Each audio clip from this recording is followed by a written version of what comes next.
आज सुनिए हिंदी की प्रतिष्ठित लेखिका नीलम कुलश्रेष्ठ की लिखी हुई कहानी बस फटाफट। मेरी जुबानी। मैं हूं सीमा सिंह। ऊंची गगनचुंबी इमारतें, सड़कों पर देशी विदेशी कारें, दोपहिया वाहनों की गूंज इस इलाके से कभी खत्म नहीं होती। ये वही इलाका है जहां एक 4 सितारा, एक 5 सितारा होटल है। छोटे मोटे होटलों की तो भरमार है। इमारतों व होटलों के शीशों से झांकती संपन्नता देखकर विश्वास करना मुश्किल हो जाता है कि भारत अभी भी विकासशील देश है। ऐसी ही इमारतों के बीच एक हल्के क्रीम व गहरे नीले रंग से रंगी इमारत है, पनोरमा टेरेस।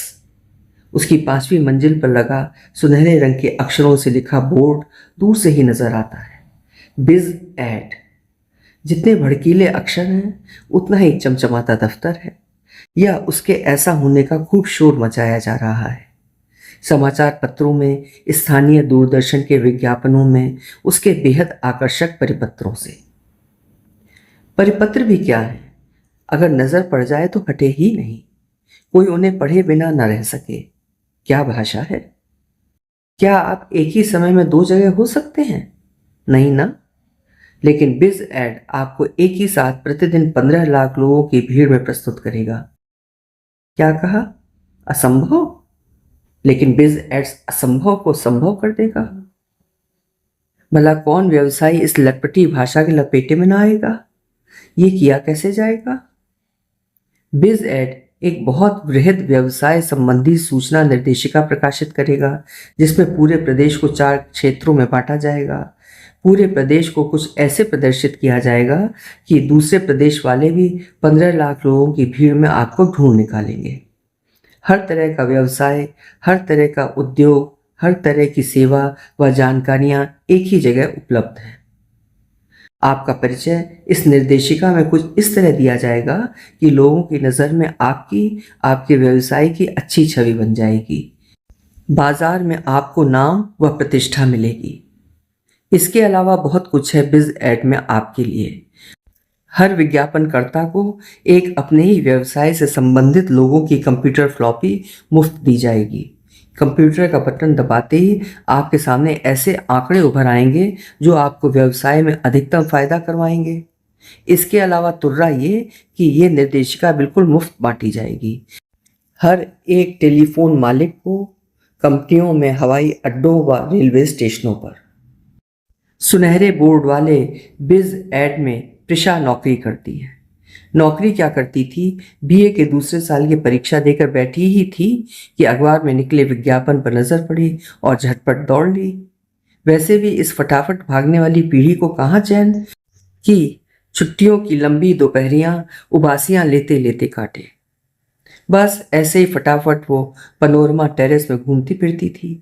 उम्र ही कुछ ऐसी थी कि उसे लगता हर घूरती हुई आंख उससे कह रही है, क्या फटाफट लड़की है। बिखरे बिखरे बालों में लहराती स्कर्ट में जो पर्स वो अपने सीने में लगाए रहती, उसमें उसका परिचय कार्ड रखा होता। उस पर उसके पद का नाम भी सुनहरे अक्षरों में चमक रहा होता, sales executive. Sales executive. Kokila तो एक क्षण उसका कार्ड देखकर हतप्रभ रह गई। तूने तो अभी बीए भी नहीं किया और इतना बड़ा पद पा गई। एक तो गर्दन उम्र के सलोनेपन से वैसे ही ऐठी हुई थी, थोड़ा और ऐठ गई। आजकल के ज़माने में डिग्री कौन देखता है, देखा जाता है तो स्मार्ट पर्सनैलिटी। कोकिला थोड़ा खिसिया गई थी। वो प्रथम श्रेणी आई थी, लेकिन व्यक्तित्व में प्रिशा का मुकाबला कहाँ। बोली, तो क्या बीए भी नहीं करेगी? क्यों नहीं, वो तो मैं ज़रूर करूँगी। नौकरी और पढ़ाई एक साथ करूँगी। अभी तो सारा दिन भागते दौड़ते थक जाती हूँ। मेरी तो लोगों ने मुसीबत कर रखी है। क्यों?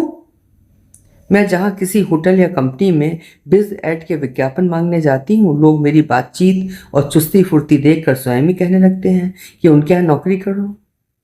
ओह, लेकिन तू तो कह रही थी तू सेल्स एग्जीक्यूटिव है, बैठे बैठे कुर्सी से ही रौब जमाती होगी। प्रिशा को जब तक अपनी फुर्ती पता लगी तब तक बात हाथ से निकल चुकी थी। अब संभालना बेकार था। बोली, कहाँ का रौब यार। प्राइवेट कंपनी वाले पद का नाम और कुछ देते हैं, काम कुछ और लेते हैं। पद है सेल्स एग्जीक्यूटिव का और काम कर रही हूँ विज्ञापन इकट्ठे करने का। अच्छा जाती हूँ। वो फटाफट चल दी, खटाखट अपनी जेब मिटाती। प्रिशा अपने पर खुद हैरान हो जाती। बातचीत में तो खूब तेज तर्रार थी, लेकिन वो इतनी स्मार्ट है ये वो स्वयं भी नहीं जानती थी। बड़ी बड़ी कंपनियों के जनसंपर्क अधिकारी, प्रबंध निदेशक वगैरह से खूब तर्क पर तर्क कर लेती। जहां तक होता विज्ञापन के लिए चेक लिए बिना वहां से हिलती नहीं थी। चौथाई पृष्ठ, आधा पृष्ठ व पूरे पृष्ठ के विज्ञापनों का मूल्य 500 रुपये से लेकर 20,000 तक का था। विज्ञापन अगर रंगीन होते तो उसका पैसा अलग से देना पड़ता था। प्रिशा के आगे जैसे बड़ी बड़ी इमारतों में छाए रुपए का मूल्य व उसका तिलिस्म खुलता जा रहा था। अधिकतर लोग विज्ञापन दे ही देते थे।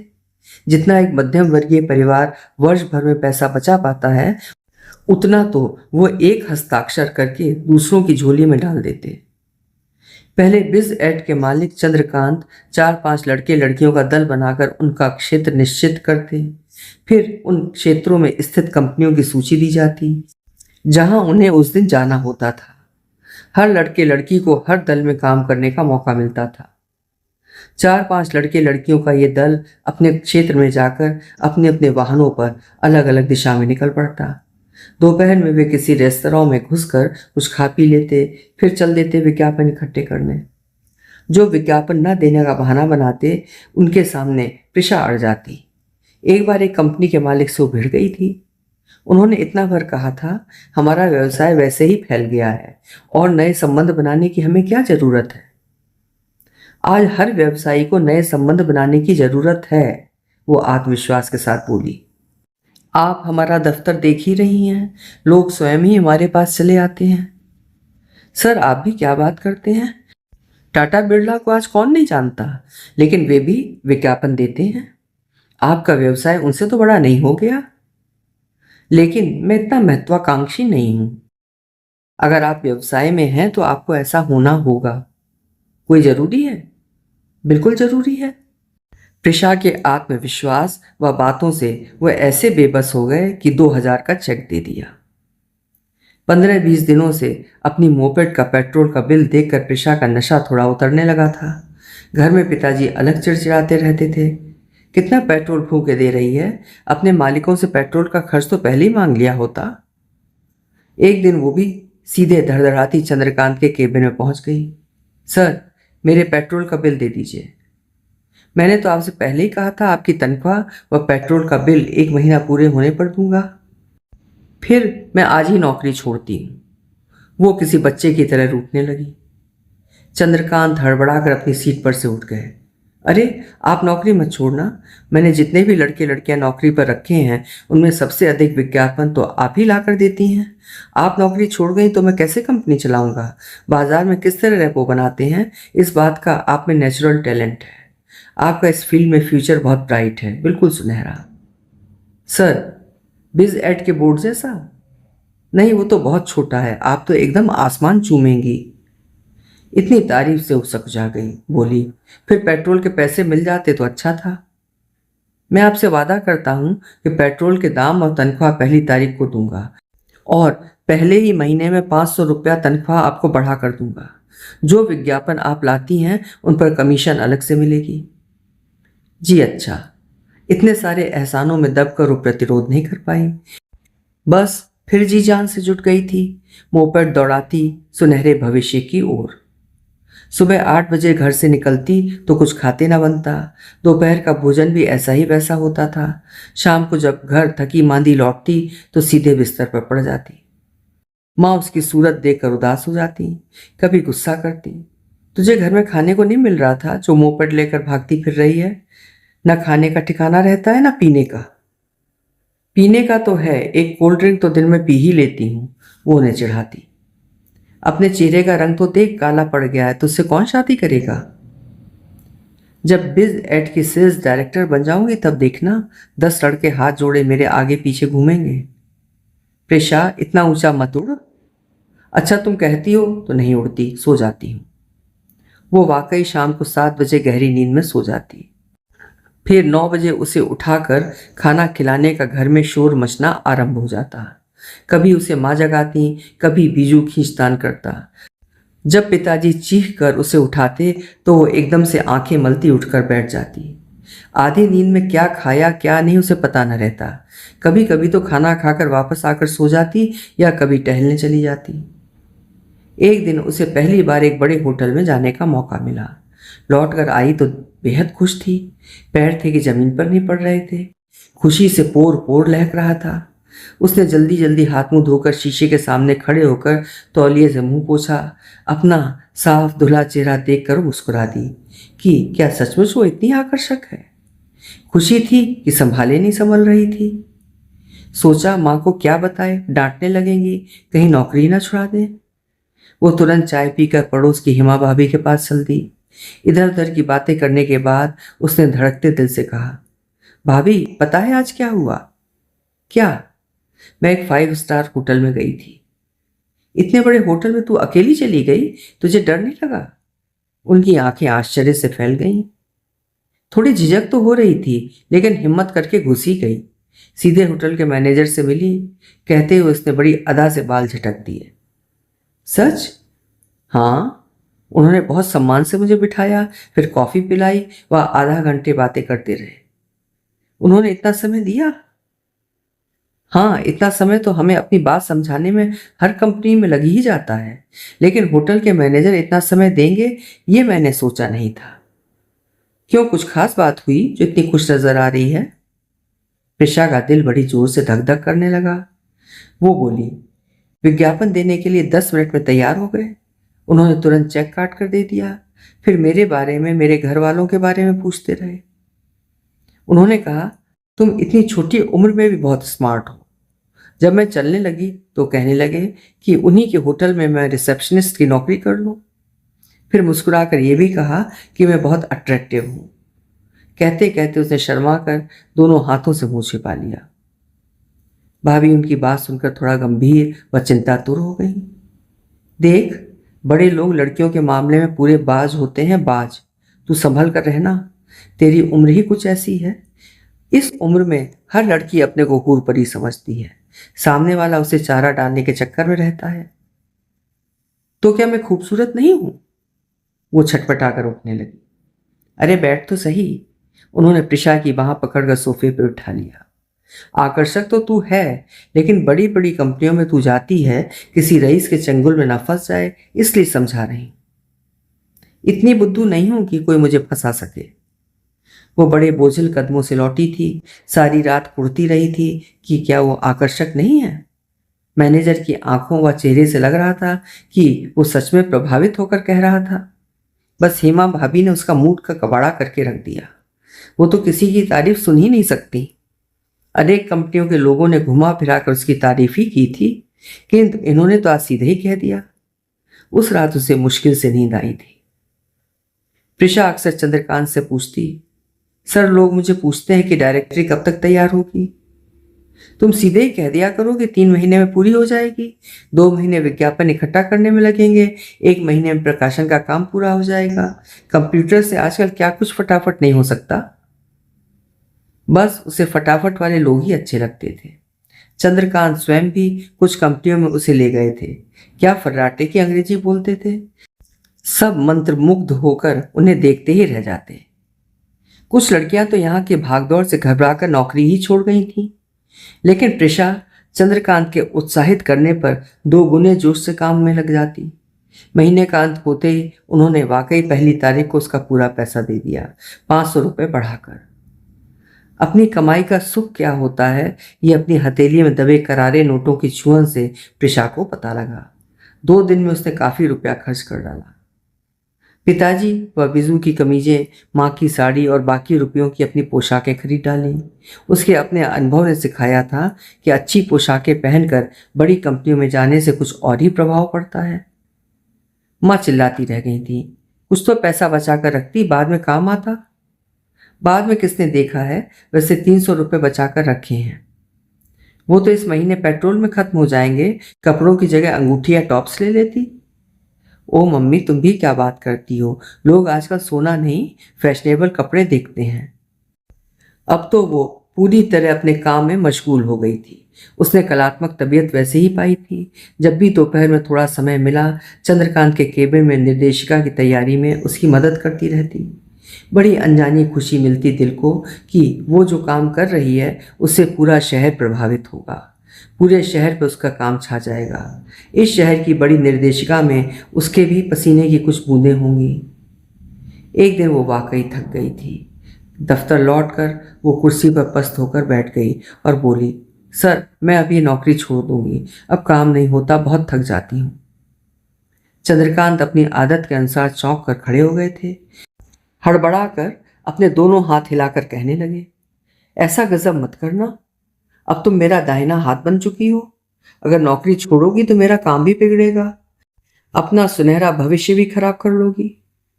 नहीं सर, मुझसे सारा दिन नहीं घूमा जाता।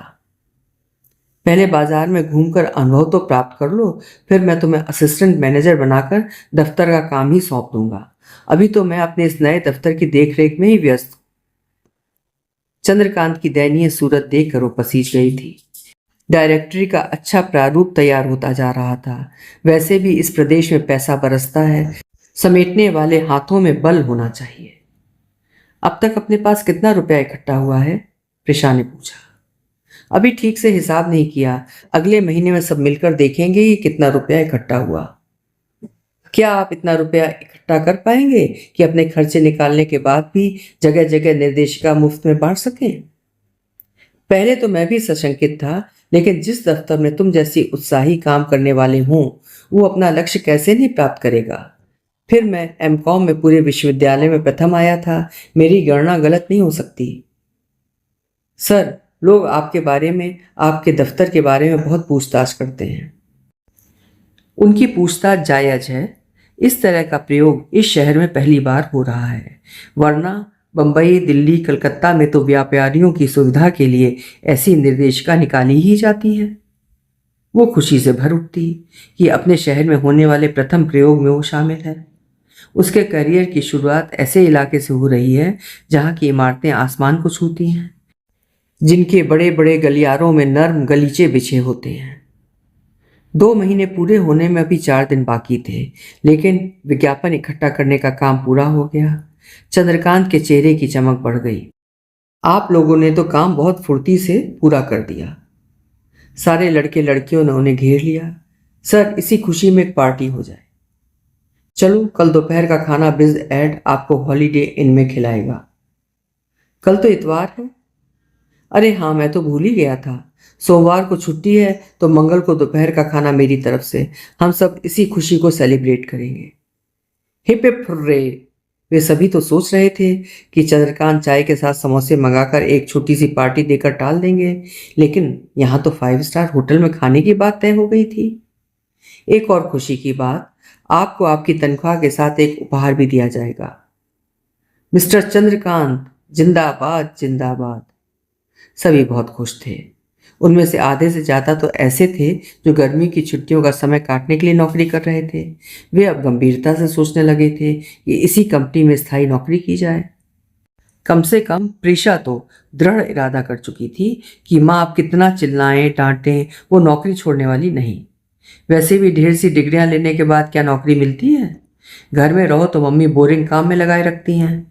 कभी प्रीशा आटा मल देना, प्रीशा जरा जल्दी धनिया साफ करके दे दे, अरे अभी वॉशिंग मशीन से कपड़े निकाल कर सुखाए नहीं हैं, जा जरा ये अचार छत पर धूप में रखा। और रात को, अरे अचार छत से उतार कर अभी तक नहीं लाई, तुझ पर तो किसी बात का भरोसा नहीं कर सकते। जैसे प्रीशा ही सारे घर की अम्मा है, वही सब करेगी। वो मंगलवार को तेजी से मोपेड दौड़ाती चली जा रही थी, क्योंकि थोड़ी देर हो गई थी। अपनी आदतानुसार फटाफट लिफ्ट की ओर दौड़ती फटाफट 5वीं मंजिल पर पहुंच गई। दफ्तर के सामने लड़के लड़कियों की भीड़ खड़ी हुई थी। क्या हुआ? प्रीशा हैरान होकर पूछने लगी। दफ्तर में ताला लगा है। जरूर दाल में कुछ काला है। इस समय तक तो बेनी प्रसाद भी साफ सफाई करने आ जाता था। आज मैं जब दफ्तर आया तो बाहर ये देखकर हैरान रह गया कि बिज एड का कोई बोर्ड भी नहीं है। एक लड़का बोला। हाँ, नजर तो मेरी भी वहां पड़ी थी, मैं भी हैरान हो गई थी। एक लड़की बोली। प्रीशा ने कहा, लेकिन मैं तो लेट हो रही थी, इसलिए फटाफट बिना इधर उधर देखे ही ऊपर चली आई। कहीं चंद्रकांत अपना पूरा सामान व हमारी तनख्वाह लेकर गोल तो नहीं हो गए? नहीं, ऐसा वो कैसे कर सकते हैं? वो अपने काम के लिए बहुत समर्पित थे। समर्पित वो पैसे बटोरने के लिए थे। तभी पास की कंपनी के प्रबंधक वहां से निकले तो हैरानी से बोले, आप लोग आज यहाँ कैसे? अपने नए दफ्तर में नहीं गए? नया दफ्तर? हमसे तो सर ने कोई बात नहीं की थी कि वो नया दफ्तर ले रहे हैं। मैं इतवार को यहाँ किसी काम से आया था। चंद्रकांत ट्रक पर दफ्तर का सामान रखवा रहे थे। वह बता रहे थे कि इस क्षेत्र का काम पूरा हो गया है, अब वो दूसरे क्षेत्र में दफ्तर ले रहे हैं। हमें तो कुछ नहीं पता, लेकिन वो तो कह रहे थे बिज एड के सभी कर्मचारियों को नया पता मालूम है। उन्होंने हमसे तो कोई बात नहीं की। चंद्रकांत हमें धोखा दे गया। चंद्रकांत हमें चूना लगा गया। चारों ओर से क्रोधित आवाजें उठने लगी। हमारी तनख्वाह का क्या होगा? महीने भर का पेट्रोल का पैसा कौन देगा? अभी मिल जाए तो मैं बंदूक से मार दूं। मैं उसका गला दबा दूंगा। कितने लाख रुपया लेकर भागा होगा? कभी उसने हमें हिसाब करने ही नहीं दिया। फटाफट बोलने वाली प्रिशा की तो जैसे बोलती बंद हो गई थी। पूरा झुंड नीचे उतर आया था। सभी बेहद क्रोध व आक्रोश में थे। दबी छिपी आंखों से सड़क पार दूर दिखाई देते हॉलीडे इन के बोर्ड को देख रहे थे। सभी अच्छी अच्छी पोशाकें पहन कर आए थे, बंद संवर कर आए थे। घर जाने से पहले प्रिशा ने एक नज़र 5वीं मंजिल पर डाली। इमारत वही थी, सब कुछ वही था, लेकिन बिज एड के सुनहरे अक्षरों वाले बोर्ड का कहीं पता नहीं था। वो 2 दिन में ही गायब हो गया था फटाफट। अभी आप सुन रहे थे वरिष्ठ लेखिका नीलम कुल श्रेष्ठ जी की लिखी हुई कहानी बस फटाफट। आज की युवा पीढ़ी की कहानी कितना तेज भागना चाहती है, लेकिन उतनी ही तेज औंधे मुंह गिर भी पड़ती है। यही इस कहानी में उन्होंने बताने की कोशिश की है। कल फिर मिलेंगे। हिंदी की श्रेष्ठ कहानियाँ सुनते रहने के लिए मेरे चैनल्स को सब्सक्राइब करना ना भूलिएगा। लाइक करिएगा और शेयर भी करिएगा। धन्यवाद।